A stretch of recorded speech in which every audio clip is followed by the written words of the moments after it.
আসসালামু আলাইকুম রহমতুল্লাহ। 23 মার্চ 2026 রোজ সোমবার। ভাই কেমন আছেন? তো আজকে আমরা এই বাজারে দেখব যে সরিষার কি অবস্থা। আমরা ঈদের আগ মুহূর্তে কিন্তু আমরা ভালো একটা বাজার দেখেছিলাম, সব জায়গায় 3600 টাকার মধ্যে সর্বোচ্চ হাই কোয়ালিটি সরিষা দেখেছিলাম। আজকে দেখব ছোট বড় মানে কোয়ালিটিপূর্ণ কি অবস্থা সেটা দেখব। দেখি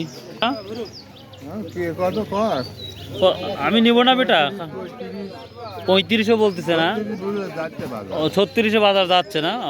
আচ্ছা আচ্ছা, ঠিক আছে। কালো কালো গা বেটা, এর ভিতরে কালো ও রায়ও ছিল না, ওই মেশিনের থেকে ঢুকিছে। ও বুঝতে পারছি। তা আপনারটা কত বলছে? 3300 টাকা না? আচ্ছা আচ্ছা, থ্যাংক ইউ। রাই নাকি ভাই?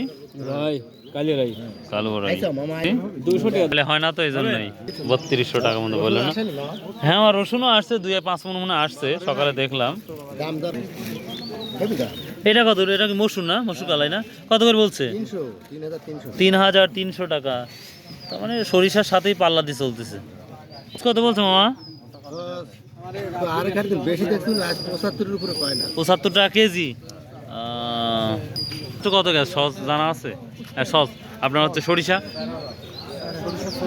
36 না দিল ভাই, 3536। তার মানে কত হাটের প্রতি আমরা দাম দেখতে পাচ্ছি।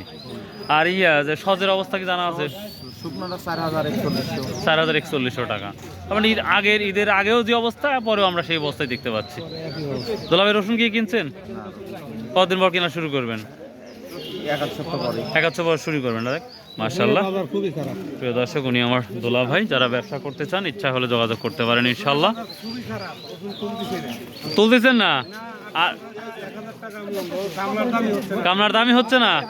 দেখেন, এখন তো ভালো মন্দ দুইটাই মেনে নিতে হবে। তুলবেন না? অনুভবেই রাখবেন। ভোটটা এখনো বাজারে উঠে নাই, ভোটটা দেখাতে পারলাম না। আর আমি একটু পরে আসার কারণে বাজার অলরেডি ভেঙে গিয়েছে। আচ্ছা ভাই, ভেঙে গেছে, যার কারণে আমরা দেখতে পাচ্ছি না। তো এই ছিল মোটামুটি আজকে শস্য বাজারের একটি গুরুত্বপূর্ণ আপডেট।